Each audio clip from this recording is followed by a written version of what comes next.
at the top of this hour, countries around the world are preparing for the Trump presidency. KT McFarland is with us, member of Trump's National Security Committee. So, what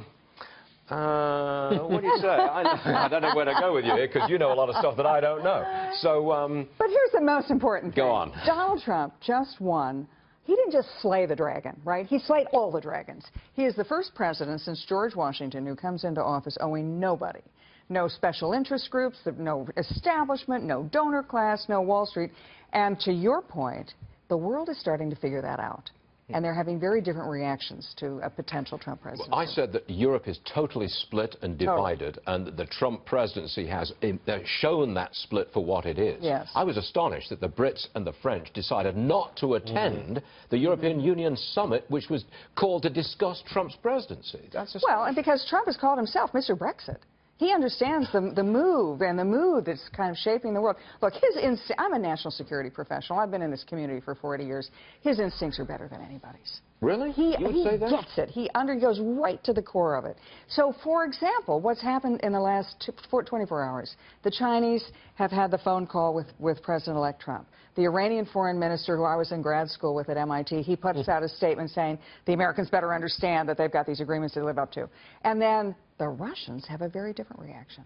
The phone call, I looked at the two press releases between the Russian president, his statement about what the phone call was, and President-elect Trump's. The Russian president starts with, we're looking forward to a period of mutual respect. And then he says other things. But mutual respect, what does that tell you? Well, that means that President Obama has treated President Putin with disrespect, humiliating him, talking about Russia being a regional power, and yet in private, they've been being very conciliatory. I think Trump goes in the other direction. Public respect, private tough. Now, they did hold that conversation on the phone. Now, this morning we find that Russia has resumed big-time bombing in parts of Syria. Now, what do you make of that? Do you think in that phone call it's possible that Mr. Trump said, we respect you. What are you going to do about ISIS? Resume the bombing? I mean, did Trump set the new bombing up? No, there's one president at a time. And President Trump, I think, with his meeting with President Obama... By the way, I'm interrupting you to just look at that. That's Aleppo. That's a drone video. There is nothing left of that place. That's the result of Russian bombing. There probably won't be two stones on top of each other in Aleppo by the time it's finished. Well, does Donald Trump approve of this? Well, no, look, I'm not going to speak for Donald Trump, and he is not the President of the United States, and he's not going to get out in front of his skis. I'm sure that they talked about, well, I don't know, but I would assume they talked about things like how do we together work against terrorism. That's where, that whole area, America and Russia, that's been very much in the news, and now a phone calling and a team up against ISIS. That's a new relationship. That really absolutely is different. A new relationship and probably a better relationship.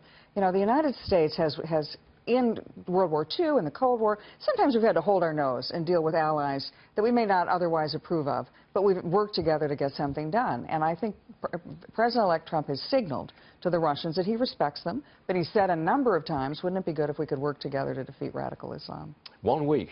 All changed. The world has changed. What an earthquake this has been. It is. It is. Katie, stay there for a second. I've got other business. I'll be back to you in a second.